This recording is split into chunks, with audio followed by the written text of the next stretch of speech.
जय हिंद साथियों, स्वागत है आपसे का आपके अपने YouTube channel target with Ajit में। तो साथियों, आज की इस क्लास में हम डिस्कस करने वाले हैं 29 अक्टूबर के उन सभी महत्वपूर्ण करंट अफेयर्स के बारे में जो आपकी आने वाली किसी भी कॉम्पिटिटिव एग्जाम्स के लिए मोस्ट इंपॉर्टेंट हो जाती हैं। तो वीडियो को इन तक जरूर देखिएगा क्योंकि दिए गए सभी क्वेश्चंस एग्जाम ओरिएंटेड और सिलेक्टिव हैं। तो आइए देखते हैं। जैसे पहला प्रश्न है कि निम्न में से किस दिन विश्व स्ट्रोक दिवस मनाया जाता है। तो याद रखिएगा कि विश्व स्ट्रोक दिवस जो कि 29 अक्टूबर को मनाता है। कब मनाता है? 29 अक्टूबर को मनाता है। उसके अतिरिक्त साथियों बात करें अक्टूबर महीने के उन सभी महत्वपूर्ण दिवस के बारे में जो आपकी आने वाली एग्जाम्स में पूछी जा सकती हैं। तो यहाँ पे एक शॉर्ट रिवीजन कर लीजिएगा कि 2 अक्टूबर को अंतर्राष्ट्रीय अहिंसा दिवस, 7 अक्टूबर विश्व कपास दिवस, 8 अक्टूबर भारतीय वायुसेना दिवस जो कि ज़्यादा एग्जाम में पूछा आता है, 9 अक्टूबर विश्व डाक दिवस, 11 अक्टूबर अंतर्राष्ट्रीय बालिका दिवस मनाता है, 16 अक्टूबर को विश्व खाद्य दिवस मनाता है। हाल ही के हुए यूपी बेसिक एग्जाम में ये क्वेश्चन पूछा गया था। 20 अक्टूबर को विश्व सांख्यिकी दिवस मनाया जाता है। 23 अक्टूबर को अंतर्राष्ट्रीय हिम तेंदुआ दिवस मनाता है और 23 अक्टूबर को यहाँ पर 2 बार हो गया है। 23 अक्टूबर को अंतर्राष्ट्रीय हिम तेंदुआ दिवस और 24 अक्टूबर को विश्व पोलियो दिवस आईटीबीपी की स्थापना दिवस ही मनाता है। तो ये आईटीबीपी की स्थापना दिवस 24 अक्टूबर को मनाता है। ये बार बार एग्जाम्स में पूछा जाता है। तो इन सभी को एक बार शॉर्ट रिवीजन कर लेंगे तो 100% याद हो जाएगा।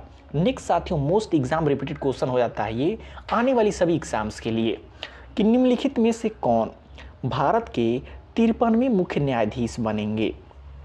तो मोस्ट इंपॉर्टेंट क्वेश्चन है कि निम्नलिखित में से कौन भारत के 53वें नंबर के मुख्य न्यायाधीश बनेंगे। तो याद रखिएगा न्यायमूर्ति सूर्यकांत जी बनेंगे। कौन बनेंगे? न्यायमूर्ति सूर्यकांत जी। तो इनके बारे में यदि थोड़ा सा डिटेल में समझें तो याद रखिएगा वर्तमान में न्यायमूर्ति भूषण रामकृष्ण गवई हैं जो कि भारत के 52वें मुख्य न्यायाधीश हैं। क्रम की बात करें तो 52वें नंबर के मुख्य न्यायाधीश हो जाते हैं जिनका कार्यकाल 23 नवंबर 2025 को समाप्त होगा, यानी कि अगले महीने में 23 नवंबर को इनका कार्यकाल समाप्त होने वाला है। उनके सेवानिवृत्त होने के बाद न्यायमूर्ति सूर्यकांत जी को 24 नवंबर 2025 को भारत के 53वें मुख्य न्यायाधीश के रूप में शपथ ग्रहण करेंगे। तो साथियों, ये क्रम याद रखिएगा। क्रम से भी आपके एग्जाम में क्वेश्चन पूछाता है कि भारत के 52वें नंबर के मुख्य न्यायाधीश कौन थे। तो BR गवई जी थे। और भारत के 53वें नंबर के मुख्य न्यायाधीश कौन बनेंगे? तो याद रखिएगा न्यायमूर्ति सूर्यकांत जी बनेंगे। तो काफ़ी इंपॉर्टेंट पॉइंट होता है, याद रखिएगा। उसके अतिरिक्त साथियों कुछ महत्वपूर्ण नियुक्तियों के बारे में यदि हम बात करें, क्योंकि इसके बारे में हम पिछली कक्षाओं में पढ़ चुके हैं, यहाँ पे एक शॉर्ट रिवीजन कर ले रहे हैं कि कुछ महत्वपूर्ण नियुक्तियाँ 2025। तो याद रखिएगा दिल्ली का नया चीफ सेक्रेटरी किसे नियुक्त किया गया है? राजीव वर्मा जी को। वीरेंद्र वत्स एनसीसी के नए महानिदेशक का पदभार संभाले हैं। ऋषि सुनक माइक्रोसॉफ्ट और एंथ्रोपिक के एडवाइज़र बने हैं। खालिद एनानी को यूनेस्को का अगला महानिदेशक नियुक्त किया गया है। मोस्ट इंपॉर्टेंट है, ये आने वाले एग्जाम में देखने को मिल सकती है। उसके अतिरिक्त एक और याद रखिएगा कि कल्याण कुमार को सेंट्रल बैंक ऑफ इंडिया का MD एंड CEO नियुक्त किया गया है। ये कुछ महत्वपूर्ण नियुक्तियाँ थीं जिन्हें हम पिछली कक्षा में पढ़े हुए थे। तो साथियों, क्वेश्चन का लेवल आप सब लोग को देख के पता चल रहा होगा कि दिए गए सभी क्वेश्चंस एग्जाम ओरिएंटेड और सिलेक्टिव हैं। तो वीडियो की क्वालिटी और कंटेंट आप सब लोग को पसंद आ रहा हो तो प्लीज़ वीडियो को लाइक और शेयर करके चैनल को सब्सक्राइब जरूर कर लीजिएगा, क्योंकि यहाँ पे डेली करंट अफेयर की क्लासेस चलाई जाती हैं जो आपकी आने वाली किसी भी कॉम्पिटिटिव एग्जाम्स के लिए मोस्ट इम्पॉर्टेंट हो जाती हैं।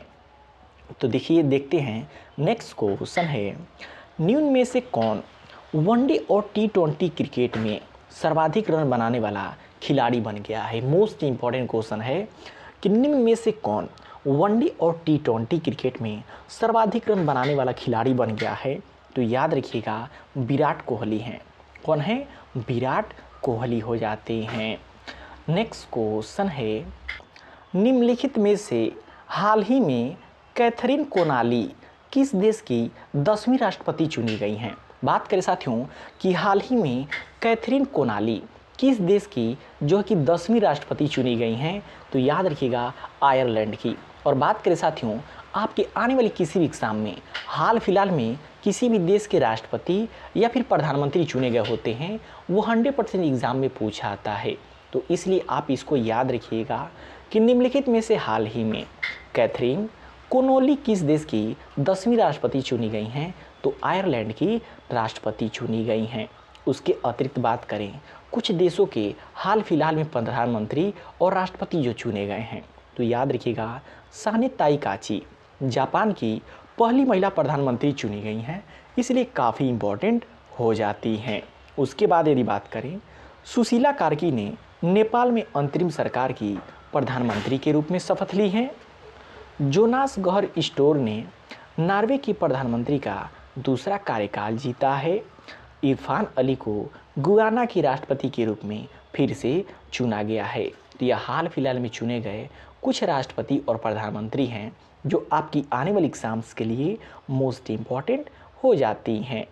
नेक्स्ट क्वेश्चन है निम्नलिखित में से किस शहर को भारत का सबसे स्वच्छ शहर घोषित किया गया है हाल ही में जारी वायु गुणवत्ता सूचकांक 2025 के अनुसार। तो साथियों यहाँ पे बात कर रहा है वायु गुणवत्ता सूचकांक 2025 के अनुसार सबसे स्वच्छ शहर कौन सा है, तब याद रखिएगा पुणे हो जाता है। कौन सा शहर हो जाता है, पुणे हो जाता है। नेक्स्ट क्वेश्चन है हाल ही में महाराष्ट्र में औरंगाबाद रेलवे स्टेशन का नया नाम क्या रखा गया है। तो साथियों हाल फिलहाल में किसी जगह का नाम भी बदला गया होता है, तो वो भी आने वाले एग्जाम के लिए मोस्ट इम्पॉर्टेंट क्वेश्चन हो जाता है। तो इसको आप नोट कर लीजिएगा कि हाल ही में महाराष्ट्र में औरंगाबाद रेलवे स्टेशन का नया नाम क्या रखा गया है। तो याद रखिएगा छत्रपति संभाजी नगर रेलवे स्टेशन रखा गया है। क्या नाम रखा गया है, छत्रपति संभाजी नगर रेलवे स्टेशन रखा गया है। उसके अतिरिक्त यदि महाराष्ट्र राज्य की बात करें तो एक और इम्पॉर्टेंट जो कि करंट अफेयर याद रखिएगा कि महाराष्ट्र के अहमदनगर रेलवे स्टेशन का आधिकारिक नाम अहिल्यानगर कर दिया गया है। ये दोनों काफ़ी इम्पॉर्टेंट हैं, दोनों में से एक आपके एग्ज़ाम में पूछा जा सकता है। नेक्स्ट यदि बात करें महाराष्ट्र में स्पेन ने विश्व स्तरीय कन्वेंशन सेंटर स्थापित करने हेतु समझौता किया है। महाराष्ट्र ने आयात और निर्यात व्यवसायों के लिए ई बांड प्रणाली शुरू की है। महाराष्ट्र के नागपुर में 69वां धम्मचक्र परिवर्तन दिवस मनाया गया है। जस्टिस श्री चंद्रशेखर ने बॉम्बे उच्च न्यायालय के मुख्य न्यायाधीश के रूप में शपथ लिया है। तो यह महाराष्ट्र से संबंधित कुछ महत्वपूर्ण करंट अफेयर्स हैं जिनको आप याद रखिएगा। नेक्स्ट क्वेश्चन है हाल ही में ग्लोबल फाइनेंस ने किस बैंक को विश्व का सर्वश्रेष्ठ उपभोक्ता बैंक 2025 नामित किया है। बात करें साथियों कि हाल ही में ग्लोबल फाइनेंस ने किस बैंक को विश्व का सर्वश्रेष्ठ उपभोक्ता बैंक 2025 नामित किया है। तो याद रखिएगा भारतीय स्टेट बैंक को। किसे, SBI को। अब बात आई है SBI की, तो SBI के बारे में थोड़ा सा डिटेल जान लें जो अक्सर GS में पूछा जाता है। तो वर्तमान में अध्यक्ष कौन है, चल्ला श्रीनिवासुलु सेठी वर्तमान में अध्यक्ष हैं। बात करें सबसे अधिक एग्जाम में पूछाता है भारतीय स्टेट बैंक की स्थापना कब हुई थी। तो 1 जुलाई 1955 को इसकी स्थापना हुई थी। मुख्यालय की बात करें तो मुंबई इसका मुख्यालय हो जाता है। भारतीय स्टेट बैंक का राष्ट्रीयकरण सबसे अधिक एग्जाम में पूछा आता है, तो 1955 में इसका राष्ट्रीयकरण हुआ था। तो यह कुछ GS से पूछे जाने वाले इंपॉर्टेंट पॉइंट है जिनको आप याद रखिएगा।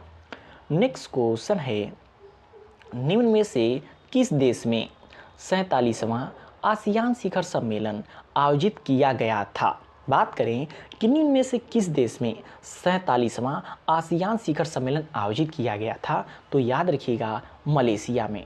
कहाँ पे, मलेशिया में आयोजित किया गया था।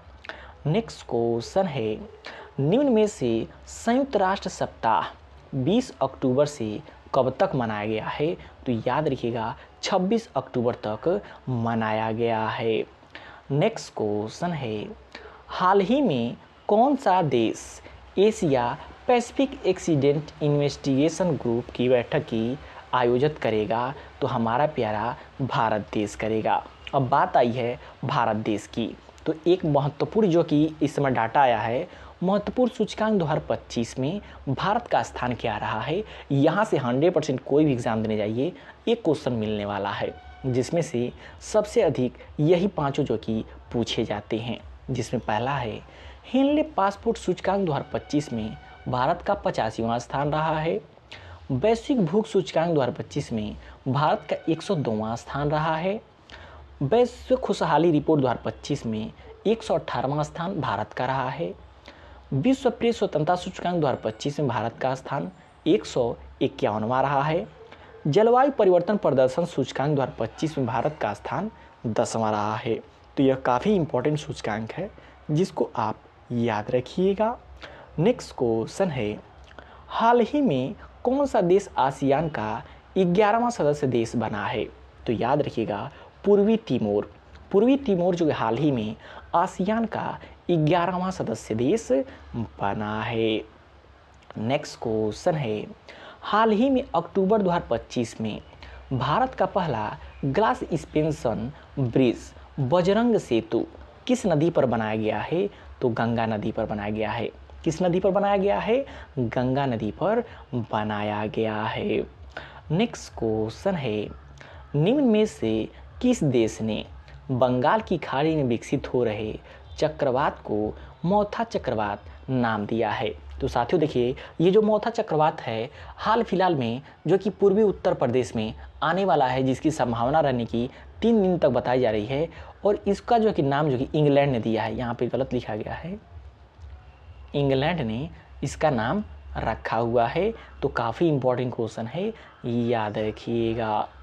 नेक्स्ट क्वेश्चन है कि भारतीय वेट लिफ्टर प्रतिस्मिता भाई ने बहरीन में आयोजित तीसरे एशियाई युवा खेल 2025 में निम्न में से कौन सा पदक जीतकर इतिहास रच दिया है?